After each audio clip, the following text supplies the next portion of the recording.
Okay. We are at Krish. There we go. Life events in your escrow. So we have death, divorce, dementia, and more. What every realtor should know about escrow in these pivotal moments. And Christy, I'm just going to go ahead and turn things over to you and focus on Okay. being your Vanna. Perfect. Perfect. Well, good morning, everyone. It's been a minute since I have had the privilege of teaching a class, so I don't know. I feel bad for you guys. I don't know if I'm gonna be on my A game. I'm gonna try. I'm gonna do everything I can to support you guys. One of the things that I will tell you is that I've been doing this a really long time, and quite honestly, I could talk about escrow all day, every day.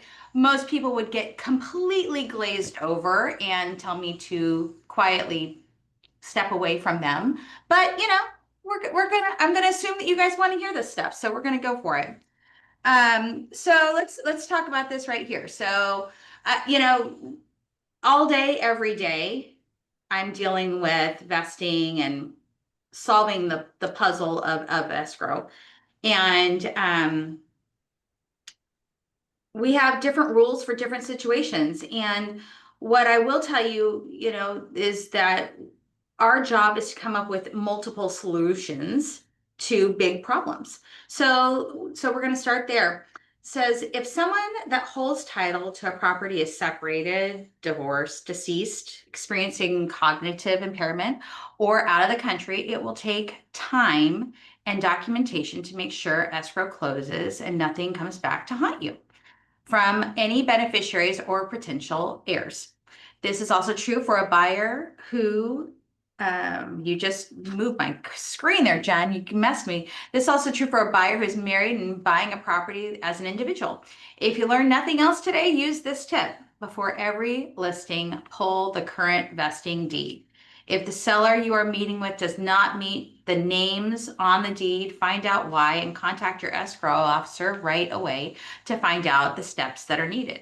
Try to meet all sellers in person as soon as possible for potential issues. It's highlighted there, meet them in person. And that's really important nowadays because if we don't see them eye to eye, a lot of times that's a my little red flags go up nowadays because I start going, have you met them? No. Well, what are they a scammer? Do we know that they're real? So all of these things, there's so many things going on in our world, and it is not getting better. It is actually getting worse. So if that's the case, we've got to have our senses on at all times, and if we feel like something's not right, eh, you know. So let's talk about our first D. Our first D is death. Okay. So we're going to talk about, when probate is required and when probate is not required. If I held title with me and Jen, and we held title as joint tenants, and one of us passed away, we would be able to drop a document that said that the survivor was in title. If if Jen and her husband Jeff, I'm going to use you as an example. If something happened to one of you guys, um, it would mean that if you guys held title as community property with right of survivorship, and something happened, the person who was remaining on title, they would be the owner of the property. We do not have to go through probate when people hold title in this manner and one passes away. Okay, no probate. So there's also no probate required if somebody holds title in a trust. This week, I had a situation where a lady in March put her property in a trust. She went from an individual to a trust. She had passed away a couple months later. They put the wrong legal description on there. They put a 9 instead of a 49. And because of that, there's going to have to be a thing called a Hagstead taken care of through with an attorney in a court, because we cannot pass title when the legal description is incorrect and she has passed away and now she cannot fix it herself. So making sure that documents are done correctly, really important. What I will say is if uh,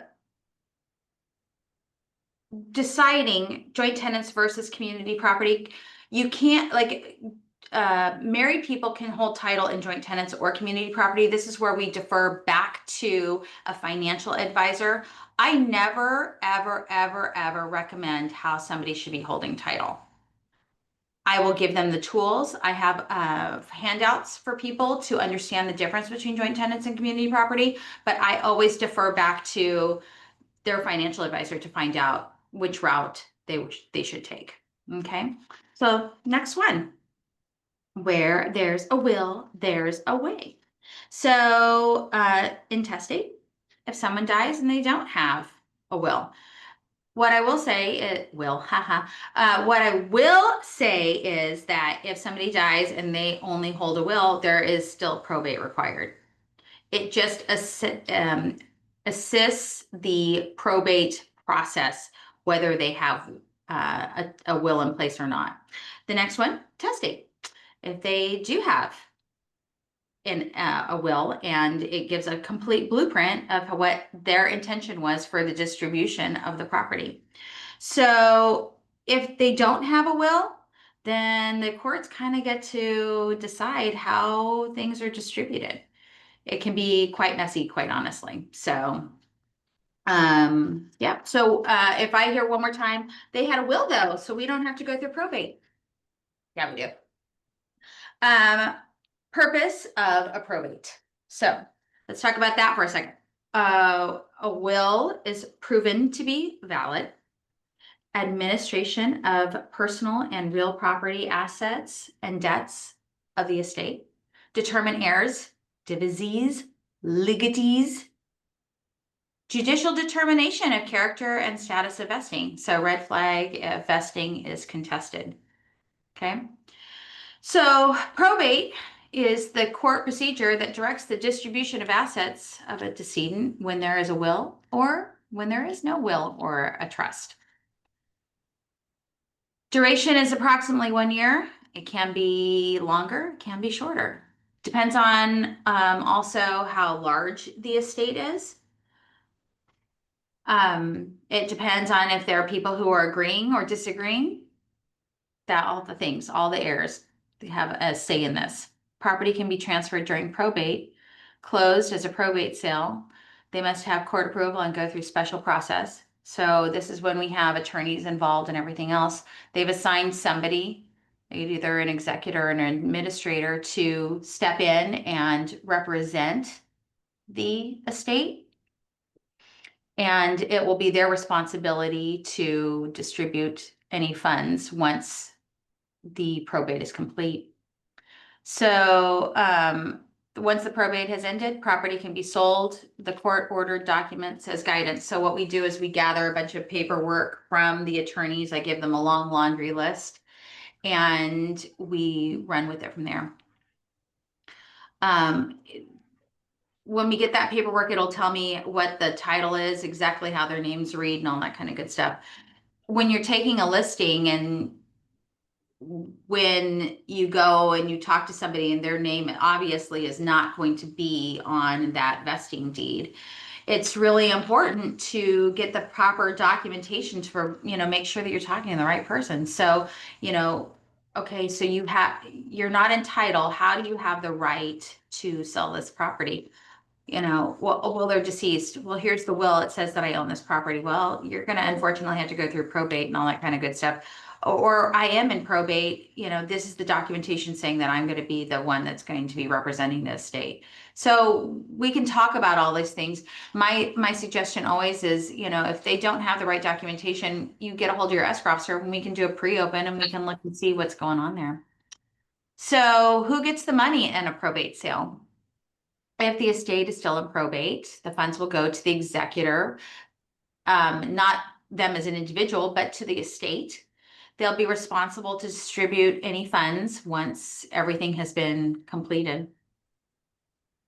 If the estate has cleared probate, the funds will be distributed directly to the probate. The administrator can do a deed from the estate to whoever owns the property. And therefore we don't have, there are different tax consequences once the individuals actually own the property, and so when we are selling out of a probate an estate, um, there are different tax consequences because we can base it off the person who is deceased. Once it gets distributed, then we deal with different tax consequences because they own the property. And so we've got to talk about all those things when we are moving forward. We've got to understand there's no such thing as a quick sale when there's a probate involved. So even when you have a buyer, a cash buyer that is ready to close in 5 days, it's just not a thing. So we really want to meet your expectations, but unfortunately, there's sometimes we just have things that we got to clear up before we move forward. So let's talk about trusts.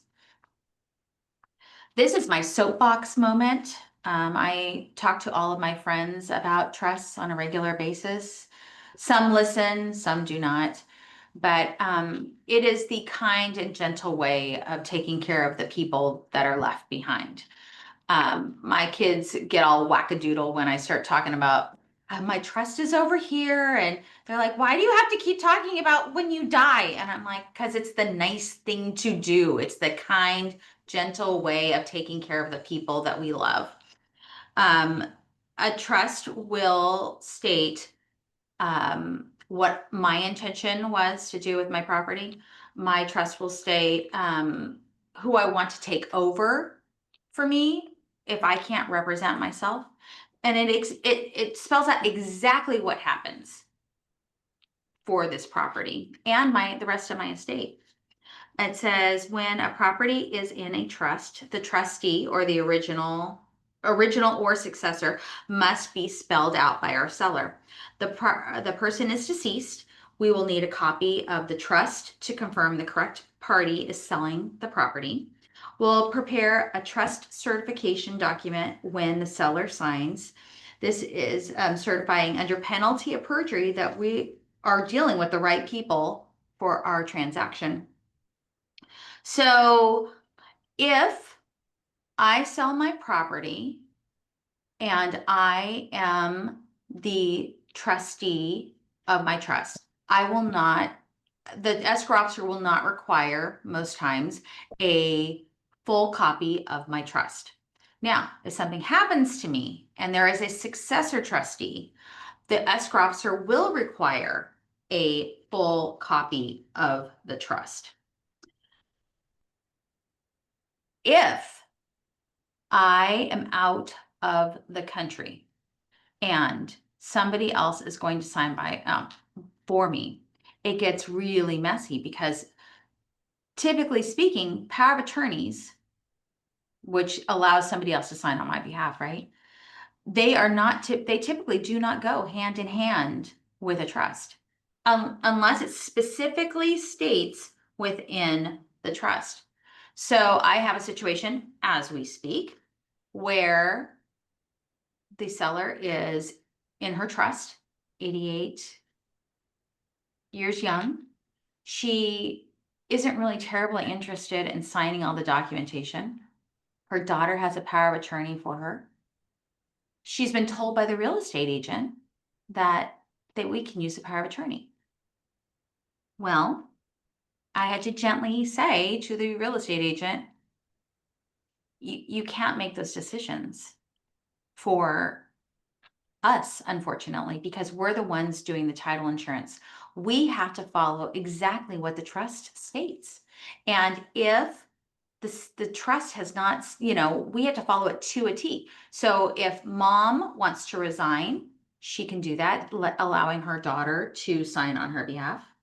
If mom was incapacitated, we could go from there also. So it gets kind of messy. So let's talk about the next thing. Who gets the money in when we close an escrow and it's in a trust? We have to make that check payable to whoever is in title. Okay. If it's in a trust, the customer has to open a trust account in the name of the trust. I cannot make the check payable to them as an individual. When I tell you that is an ongoing conversation. I like having it on day one of the transaction. I don't like our customers running around trying to figure out if a trust account's open or anything like that at the end. It's a mess if that's the case. So when you're taking a listing, it's in a trust. There are some very specific things that we're going to need, right? We're going to need to make sure that we have the right tax identification number. We're going to need to make sure that there's a trust account involved. So if somebody is well, alive and well, we can use the social. If they are deceased, we'll need a tax ID number. And then we'll need to make sure that there is a trust account out there. In order to open that, we just send them down to the bank with their trust and the proper information, and the bank should be able to open that up. You know, we also recommend that they make an appointment, because if not, they'll end up sitting there waiting for a banker. But that's a whole nother story. Let's talk about things that make life a little bit more complicated. So I am always entertained when I receive a contract and the people that are in title have not signed my contract, but there's no information backing anything up. And you're kind of sitting there going, so who's this and who is this? So what we need to do is we need to bridge the gap. So yesterday, when I was talking to the gal who signed the contract as trustee, when she didn't really have the right to sign it as trustee, I had to get on the horn with the agent, because the reality is that I need to have the original trustee sign the trust. There's no documentation that bridges, that allows for the daughter to sign on her behalf. If she were deceased, what I would do is I would take a certified copy of a death certificate and record a document called an affidavit of death of trustee, allowing her to sign through our transaction. And I really wouldn't think too much of it, quite honestly. Things that are also complicated. I had one recently that was really exciting, where there's a payoff, there's a loan against our property, and the people were individuals. It was back in the 70s, and it was like a $48,000 loan. And surprisingly enough, they did come up with the original note and deed of trust. And when they came up with the original note and deed of trust, it was signed by the beneficiaries saying that it had been paid off. It was a wonderful, wonderful, happy moment, until we realized that the title company that was the trustee was out of business. And then we had to go get a lost note bond still, even though we had the note and all that kind of good stuff. So we got really far until we didn't get far, and we still had, it still worked itself out, but it gets messy pretty quickly. So that pre-open thing is super great. I had a transaction last year where we opened it up and they had not gone through probate. We dealt with that, but she didn't pay attention to the fact that there was a loan against the property. And then we still ended up having to find out who was the beneficiary of this loan. And they had to go and get a release for us, or we call it a reconveyance. So, my thought is that let's do some pre-work and make sure we have all the information, so we don't have to be, when we do have a buyer, it's smooth sailing at the end. So let's talk about if somebody dies in our transaction. If it is a seller that passes away and they've signed all the documentation and there's nothing else to sign, we can still proceed with closing. If they do ask for additional information, an addendum, something on, amending something, FHA forms, we're out of luck. We can't change the transaction. But if everybody's in agreement, we can still proceed if everyone's on the same page. If a buyer passes away, though, our transaction most of the time cancels, because there's no way for them to be held accountable to purchase something if they have already passed. That's the end of that. Our second D is divorce. And this is what you need to expect when we are dealing with divorce. There are 4 potential scenarios. One is I'm separated, not legally, but nonetheless, legally separated. Divorced is final, or filed, excuse me, and not final. And then the divorce is final. When we go through situations like this, they are handled each differently. Okay. So just separated, not legally. We have to treat the parties like they're still married. There's nothing we can do about that. Now, we can do it where we ask the question, are you going to be filing your taxes together or separately? We can make checks payable to the husband and the wife if everybody agrees. We can give them different tax statements. So we can have them, if there's 1099s that are going to be involved or withholding, we can divide all that stuff. So let's talk about a legal separation. Okay. We'll need to address all the liens that are present in the escrow and use the date of separation as the guideline. We regard to deed execution will follow customary guidelines. The marriage has not been dissolved. Okay. On the buyer side, an interspousal bill will be required to allow the new buyer to take title. So if a buyer is taking title and they are not, they're in a process of a divorce, we will require an interspousal transfer deed. I'm sorry if you aren't getting along with your ex-spouse. Maybe you need to wait to buy something until the divorce is final and they have no say anymore. But it gets messy fast. So if you have somebody, are you married? If I'm representing a buyer, one of the first questions, what's your marital status? It sounds funny coming out because I've been asking it for years, because it really sounds weird when I ask these questions. What's your marital status? But it helps us define really how we have to handle a transaction. I had a gal who said to me, I don't know where my my husband is. And they will, in California, it's a community property state. They will have an interest in this property. So and a lender will not lend if they are married and an interspousal has not been completed. Okay. On the seller side, we will we'll need to clarify how proceeds are being distributed and all that kind of stuff, and then the taxes. Okay, so that's what we do on that. Divorce has been filed and not finalized. It's still the same rules, basically. We're gonna work with the seller to determine how separation and filing dates affect, blah, blah, blah. We'll regard the date of execution, blah, blah, blah. So same thing, buyer side, interspousal. Okay, seller side, we just need to clarify how things are going to be distributed. I do not take a decree of distribution. I don't use any of that stuff when the courts say this is how the fees have to be distributed. I have to take an instruction, an escrow amendment that says this is how we are going to be distributing the funds at the close of escrow. And I won't close escrow unless everybody's on the same page.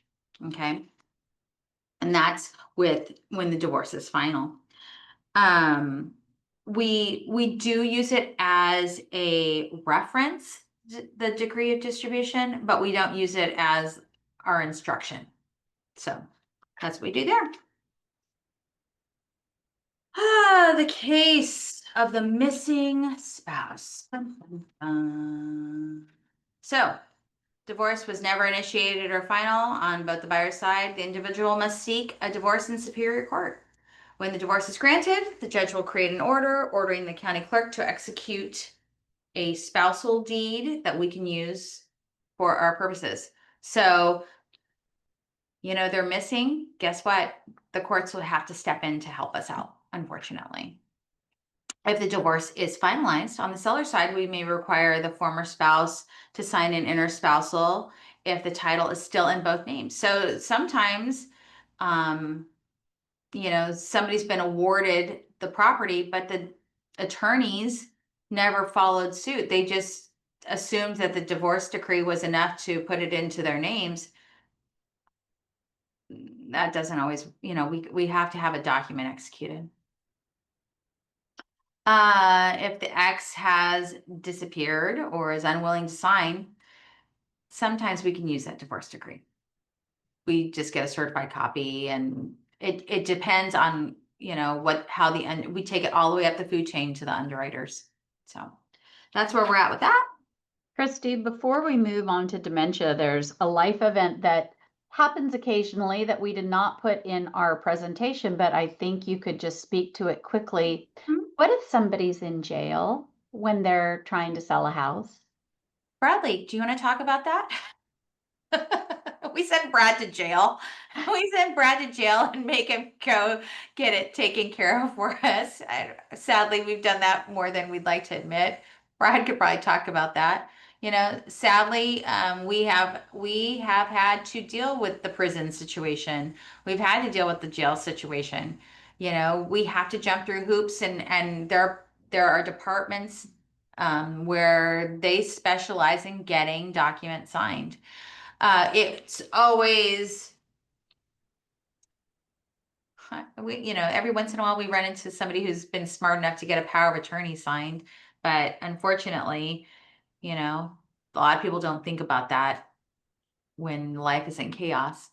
So that's Notaries have to be approved in order by the jail or the yeah, prison in order to be able to conduct yeah. a notary there, correct? Correct. I mean, there's just hoops that we have to jump through. So again, it is not a fast deal. So when I had one or about a year ago now, where there's a department, you have to call them, you mail in the document, they have to review it. They're not going to be fast. This is not oh, I want to close in 10 days type situation. Not going to happen. Not going to happen. So they have to review it, make sure that the person that's going to get it notarized. There's in prison, I want to say that there is a notary that will come in and get it notarized. It's like once a month or every other, you know what I mean? There's like a calendar that they have where they come in and they will get documents notarized. So it's welcome to the real world. It's super fun. Anything else, Jen? No, I think that's it for now. Okay. So let's talk about our third D, dementia, aka cognitive impairment. So, spectrum of cognitive impairment, most commonly referred to as dementia, can cause a challenge to closing.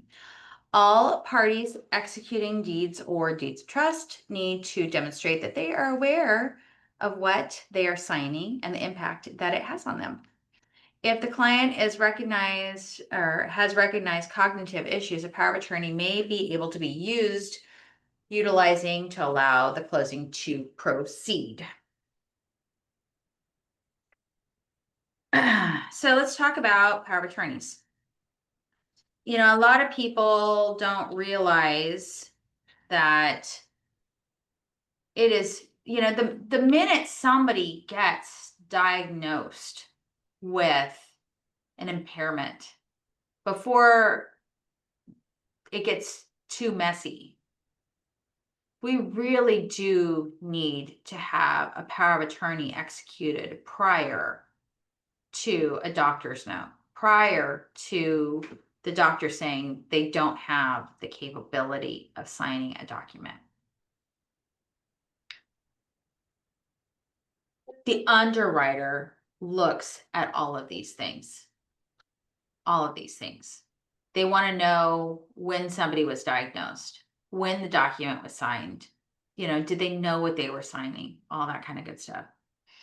If they sign the document and they didn't have the capability, the doctor said they didn't have the capability of signing, then it gets messy. It gets messy because then there's court orders that, courts need to be brought in and everything, and they have to get permission for somebody else to sign on their behalf, basically. So let's talk about a general power of attorney and a specific power of attorney. So those are the two that we traditionally see most. Guidelines to use and accept a specific power of attorney. The document has to be specific. Must specify the power to buy, sell real estate. It must allow for the signing of the grant deed or the deed of trust. So when we are using these power of attorneys, I don't even make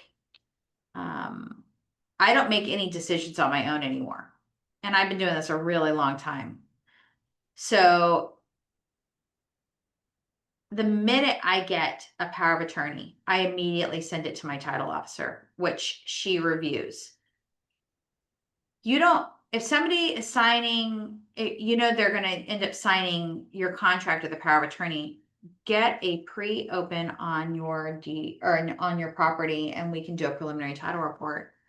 Because then we can run it up the food chain and make sure that we have the right people signing on their behalf. These power of attorneys, sadly, they're pretty easy to forge. We have to have the right documentation. Sometimes if they're really old, we have to have a document saying that they have not been terminated. We have to know why they're being used.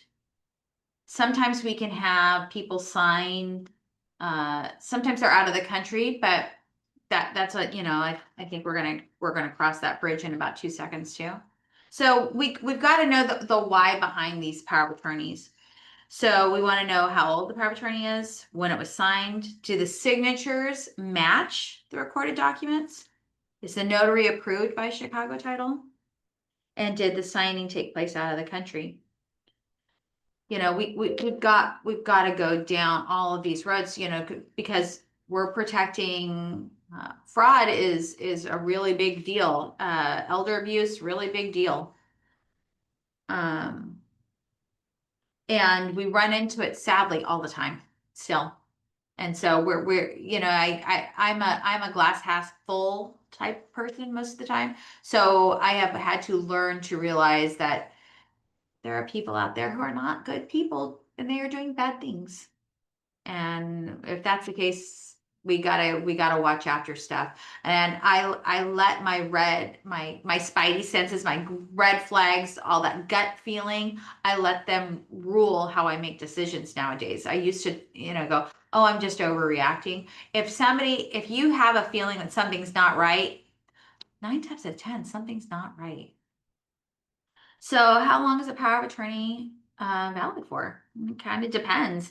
We have to take it on a case-by-case basis.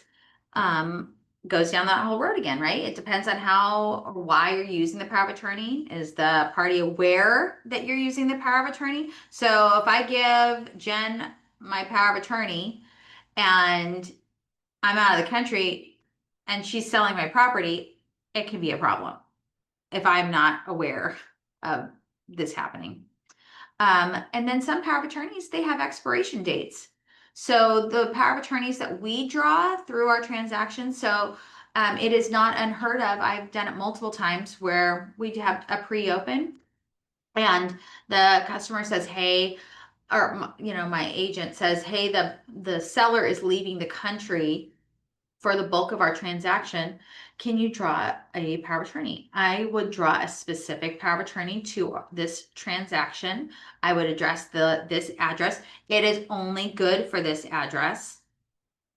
And I would put an end date on it. So I traditionally go about 6 months and call it from there. If the file cancels, that power of attorney doesn't work. So that's exciting. Let's talk about conservatorship. I kind of briefly talked about that just a little bit ago. If there's not a valid power of attorney and the client is clearly not capable of making a decision, a conservatorship for the client must be created through the courts. The timeline varies on this. The escrow cannot close until the court orders are complete. Again, nothing fast about this. I'm gonna, so here's my little story that I dealt with not too long ago. So I had a deal where it was a investor transaction, and there was a little old lady selling the property to an investor, and she had a caregiver, and I made arrangements for the seller to sign via the caregiver. The caregiver was clearly altered, shall I say. She was talking really fast. There was something not right, and my spidey senses were going off all over the place. I send my notary that I've worked with for years out to the little old lady's house. And because I wanted to make sure she was capable of signing that, I was really concerned about this because elder abuse is real. When somebody is on the older side, I start going, okay, something's not right. You know what I mean? Like I got to watch what's happening. And the caregiver, she was clearly pushing this transaction. There was another transaction being done by another title company. I was taking my money and assigning it over to that one. They're buying a mobile home. So I tell the notary, I go, hey, you got to watch this because something, my spidey senses are going off. Something's not right. I think it's the caregiver. I think the caregiver is trying to take advantage of the older lady. So the notary goes and signs up the customer. She said it was the most disgusting notary she's ever done. There's stuff everywhere. And when she went to the property, of course, the little lady, her ID had expired. So they brought in two credible witnesses to verify that she was who she said she was. She was in bed. She had an oxygen mask on. It was rough. Okay. Nobody comes back. She goes, yeah, it was fine. Little old lady knew what she was signing, had to bring credible witnesses because her license, it's not uncommon stuff. I'm like, gosh, just really felt like something wasn't right.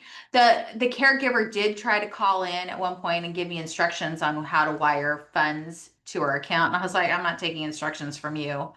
You're going to have, the little old lady's going to unfortunately have to come pick up this check because I'm not giving, $100,000 to the caregiver, and a wire. I'm not taking those instructions. We have to be really specific we have to take the instructions from our owner. Escrow closes. I assign the money over to the other title company. They buy the mobile home. All is good.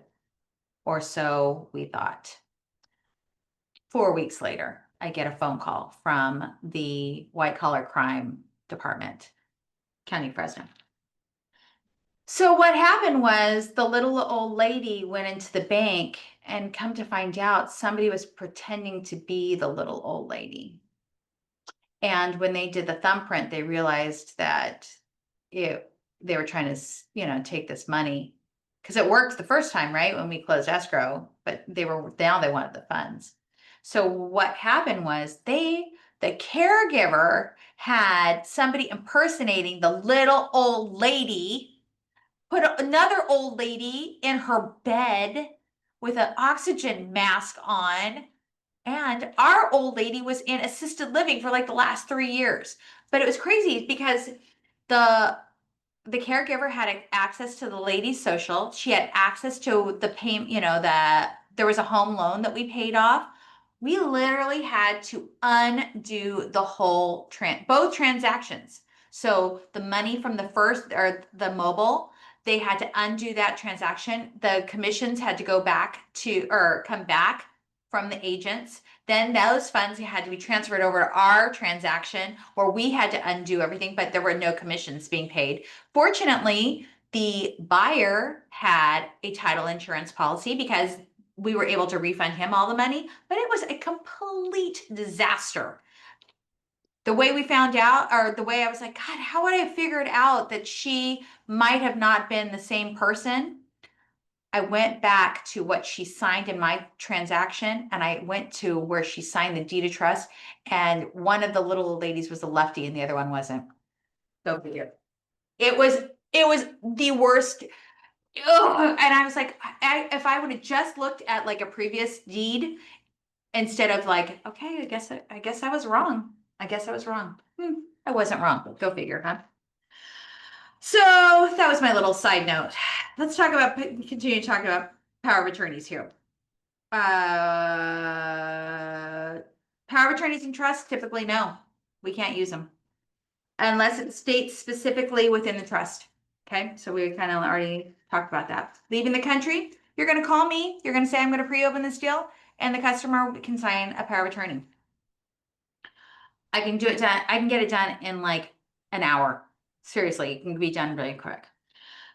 There's other ways now. So we have this thing where I had a customer recently. They're in Canada for the summer. We used to have to send them to the American consulate. And now we can do this thing called RON, remote notary. It's very cool.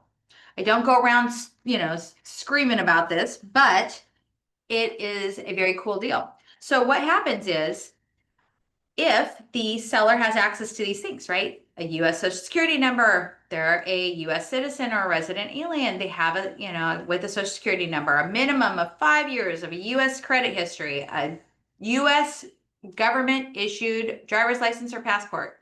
Signer has to have a laptop, desktop, smartphone with a microphone and a camera, and then they have to have Google Chrome browser. So what happens is it's like the coolest thing. So it's like they're getting notarized, but it's all digital or all online, excuse me. So the notary it's like what we're doing right now, right? I say, so let me see your driver's license, and they do this question and answer thing where they have to confirm that they are who they say they are, right? And they show their driver's license. And then they sign our legal documents digitally. And our recorder's office will accept a grant deed signed this way. It is the coolest thing.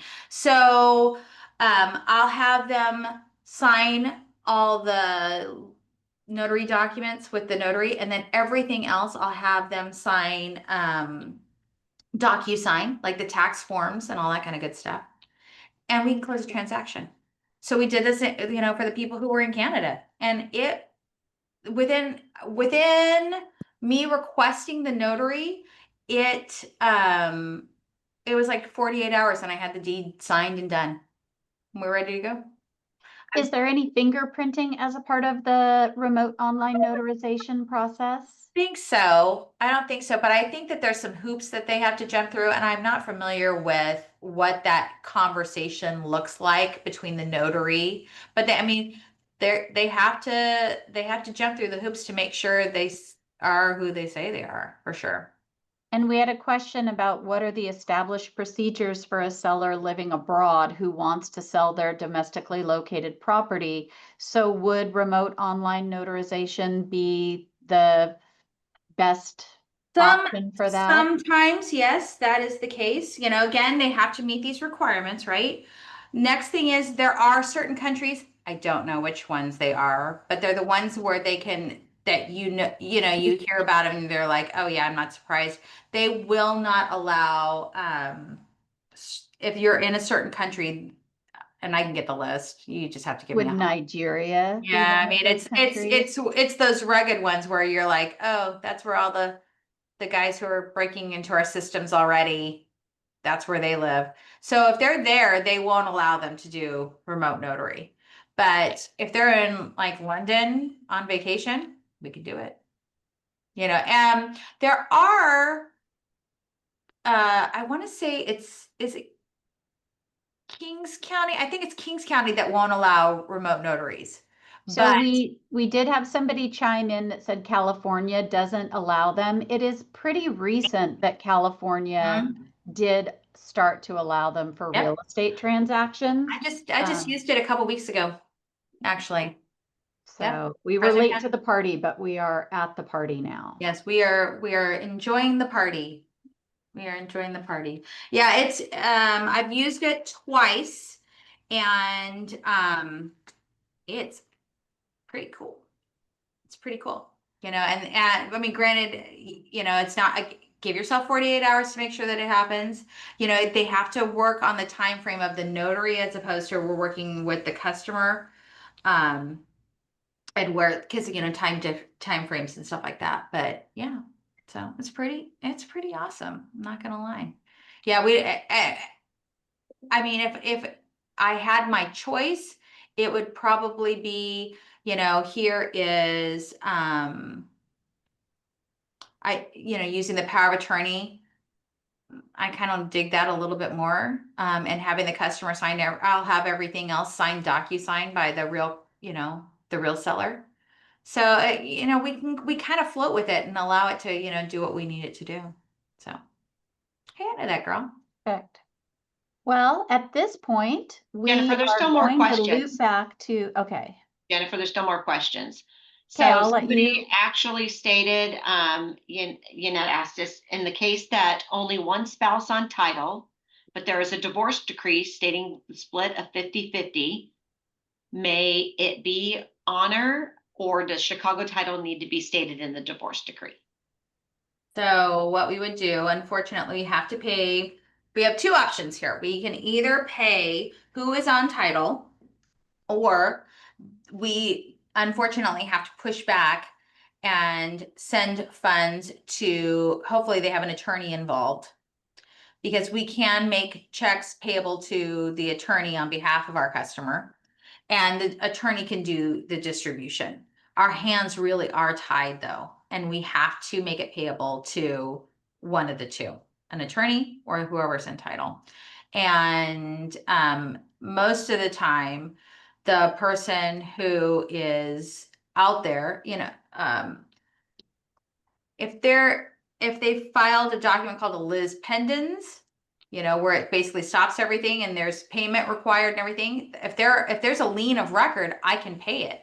But if there's no lien of record, I can't pay it. I have to make it payable to either the homeowner, like whoever's entitled, or their attorney. So. And then I think Hal's saying, so do you not, I think he meant to say need a final divorce decree to transfer property? You do not, we're not going to go around saying, so are you in the process of a divorce? Yeah. We're not going to ask the question.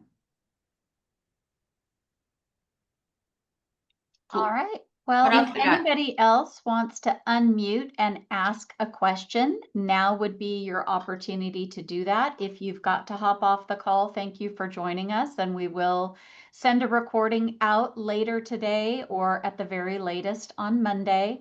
And we always post these to our YouTube channel as well. But with that, I'm going to open up for any additional questions. You're welcome to unmute. I did Google. Ron became legal January of 2024. Okay. Ask our friend Google. Yeah, Google's in California. In California. Yeah.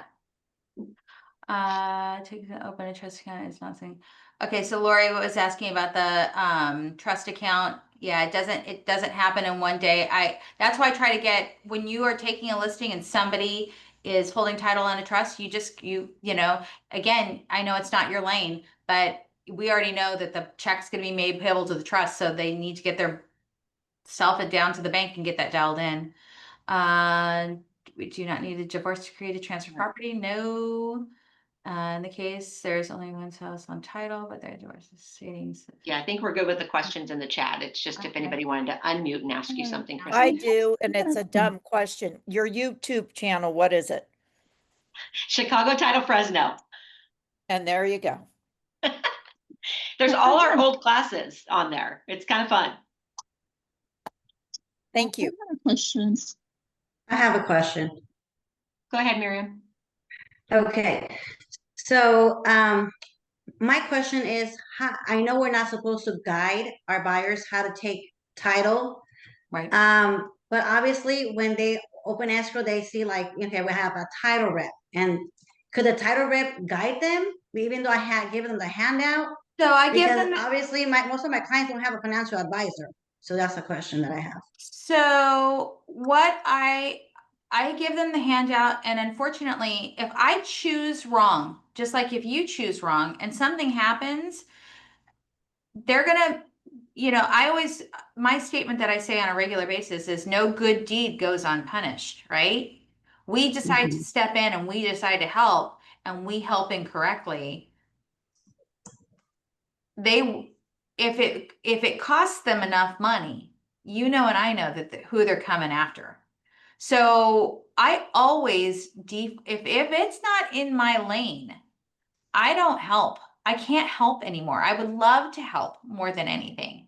But the good thing about vesting though is that it can change as your financial situation changes. It's not going to trigger a tax reassessment for changing the vesting. So, what I do is I give them the handout about joint tenancy and community property survivorship. And then I say, what I typically see is when people first start out, they go joint tenants. As their estate grows, I see community property survivorship. As it changes again, they create a trust. That's kind of the line. I don't know what the financial situation looks like because I'm not privileged. Especially if it's a blended family, right? Oh With my kids. gosh, yeah. Yeah, you got a blended family with kids and you got heirs on one side and heirs on the other side, and somebody's going to get mad. So it's best to not say a word. This whole advice thing, I had a lady who was like, I need somebody to talk to me about, the Prop 19 thing. I'm like, that would be the assessor's office. I'm going to give you the paperwork that they have out there, but I'm not going to advise on this at all. If I advise incorrectly, I start deciding that I want liability in this transaction, and I don't. Okay. Yeah. Don't. I know. I know we all want to help. I get that, but not at any cost. So, what else you got, people? I have a question on the trust. Can you hear me? Yeah, I can. Oh, okay. Sorry. Yeah, I'm like, it's a little I know scratchy. you're very but- faint, Sandra. Yeah. So Okay. talk loud and proud, lady. Okay, so for the trust, a few questions on that. I know you mentioned something about the trust, that the beneficiary, no, not the beneficiary, that Trustee. the owner, the owner of the trust, it can also be it's also the trustee. I thought those were two different. So when we're talking about a trust, there are all kinds of names that start flying around, right? We have trustee, we have settler, we have successor trustee, we have all kinds of good stuff. So the trustee typically is the trustee and the beneficiary, like in my trust, I am the trustee, the beneficiary, and the settler. Oh, Okay. I'm all the things. Now, I can become incapacitated and somebody else can be the successor trustee. I am still the beneficiary. I'm still the settler. I'm the one who created it, right? Right. Something happens to me, there could be a successor trustee. They don't even have to be a beneficiary. They can just be the person that's going to be divvying up the stuff when it's all said and done. Got it. Okay. The next question is, do all trusts need a TIN number, or what would be the benefit of? No. So we don't get that until something happens to the beneficiaries. So if something happened to me, then my children would have to go out and get a TIN or an EIN. I don't know, the other number. They couldn't use my social anymore because the social is only good for as long as I'm alive. Oh, got it. Yeah, and if like we had one last week, the daughter is the successor trustee, but the mom is still alive as the beneficiary. So we're using the mom's social. Okay.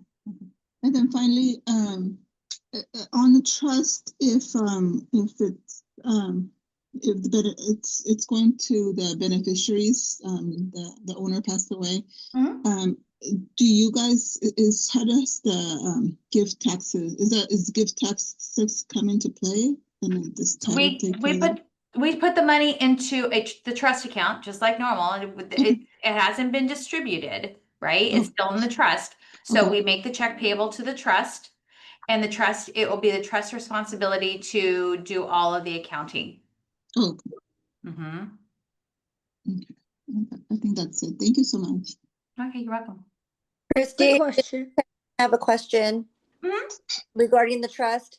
So say we have someone in a trust, she's still alive, she wants to sell her home. Those funds go into the trust account, correct?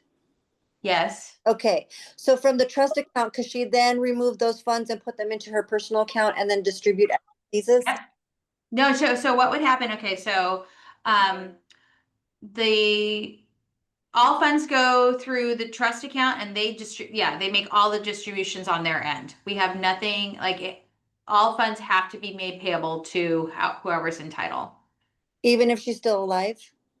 Even if she's still, yeah. Yeah, but once the funds are in, Mhm. yes, then if she decides to take the funds that have been deposited in the trust account and distribute them to individuals or things like that, that is her decision as the person who holds that trust account. Okay, so she doesn't have to divvy up based upon the trust when she's still alive. I see, I understand when she passed, Okay, it disperses the way it's supposed to.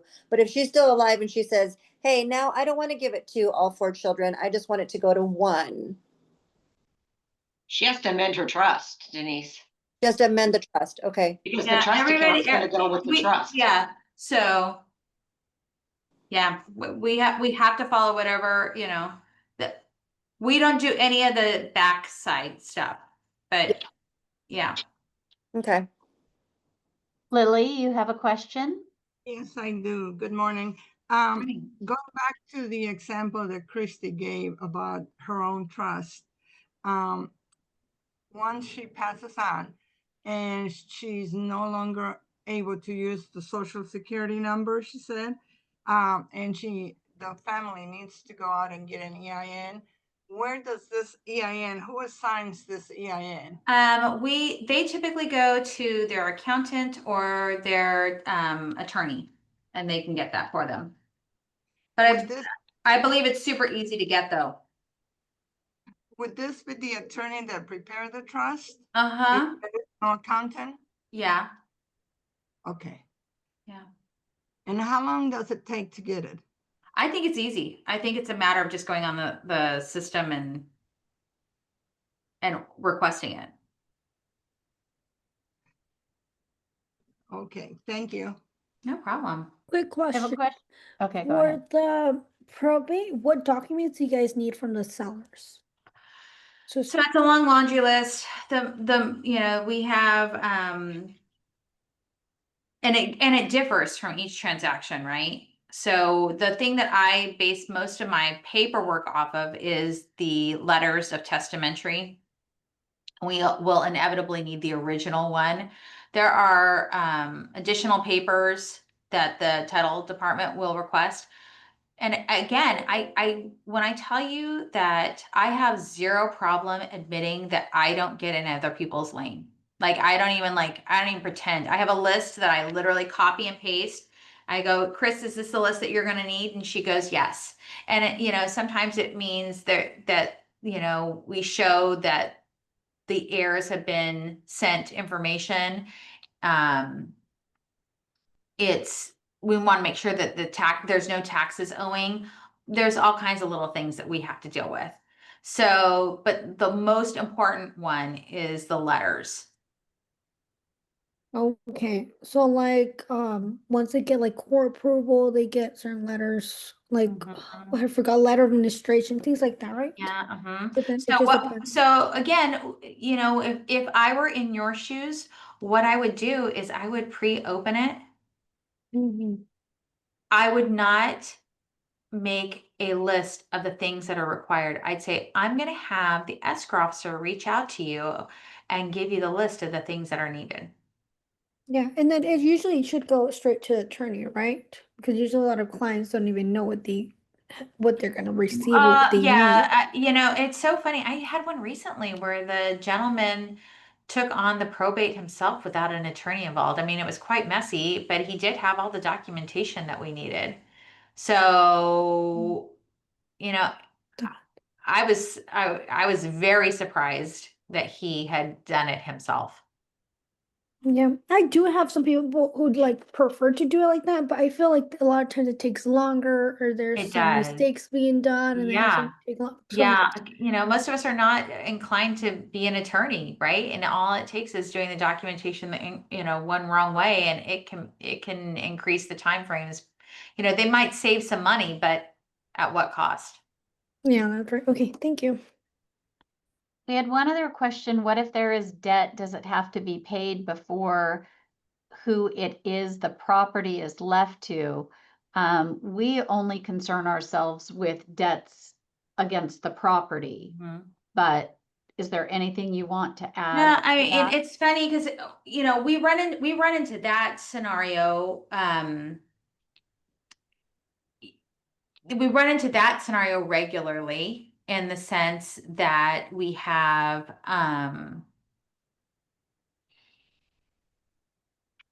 divorce and then death. And if there's no liens of record, we cannot pay it. Okay.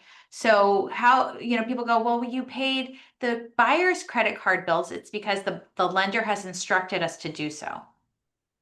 So we had one recently where there was solar that was out there, and the solar wasn't of record. It was a personal loan. The only way we could have paid it is if the lender for the buyer instructed us to get it taken care of through escrow. So debts only come into play when the lender is instructing us that this is a condition of the transaction. If there's no lender involved, I cannot pay them. Period. And that would be also why, if we can, we just put the money to the estate or to the trust. Yeah. And then the estate should take care of Right. all of the debt reconciliation Right. that's needed in Right. order for the best tax outcome for the beneficiaries. Yeah. Not us. All right. Well, thank you all for your great questions and for hanging in with us for this presentation. Thank you, Christy, for doing an amazing job. And we will send out the recording. If anybody needs copies of any of the handouts or anything that was mentioned, don't hesitate to reach out to your Chicago Title sales exec. And we will look forward to seeing you at our next class. Okay. Thanks, guys. Bye, everybody. Bye. Thank you.